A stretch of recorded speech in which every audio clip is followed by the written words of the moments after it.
జయము జయము మన భారత మాతకు జయము దిక్కయము దండాన దాని దండాన చో సరస్వతి తల్లి చల్లగా చూడమ్మా దండాన దాని దండాన సిరుడనిచ్చడి శ్రీ మహాలక్ష్మి కరుణ చూపవమ్మా దండాన దాని దండాన చతునిగా సంజేతరి భాగ్యముని అమ్మా దండాన దాని దండాన తల్లిడ జంతరిత ఇంకేది చెప్తారా? నల్ల మారాలు కదా, పాండవుల కౌరవుల కదా, మరాఠీల కదా, రామ కదా, సీత కష్టాలు. ఏందిరా పాత అంటే రోతగా ఉందా? అయితే పాత గ్లాసులు, బిందెలు, వెండి పళ్ళాలు, బంగారు గొలుసు అన్ని తీసి బయటకు పారేస్తావా? ప్రతి వాడికి ఇదో ప్రశ్న అయిపోయింది.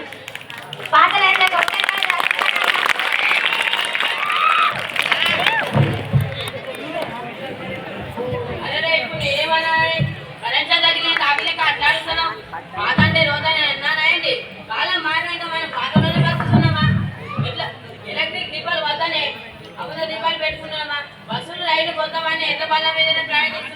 ఒరే తమ్ములు, మీ ఇట్లా కొట్లాడుకొని రాసభ చేయకండి.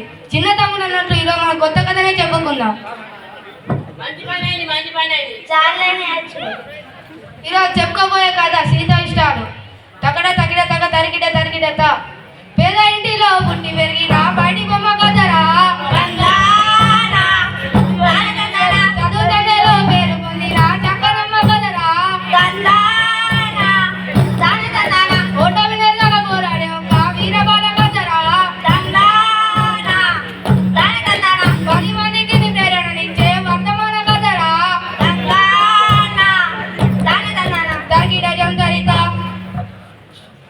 ఇంతకీ ఎవరా బయట బొమ్మ? ఏమో కదా. అయ్యలారా అమ్మలారా, సీరు వెలిసిన భారత భూమిలో రాజనారు పండనేల రత్నాల నేల, ఆ తెలుగు నేల రామాపురం అనే ఒక ఊరు. ఆ ఊరిలో శివయ్య గౌరమ్మ అనే పేద దంపతులు ఉన్నారు.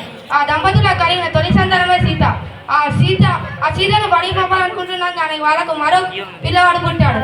దీంతో సంతానాన్ని ఆపేద్దామా వద్దా అని వాళ్ళు నష్టపడుతున్నాం కానీ మరో కూతురు పుట్టింది.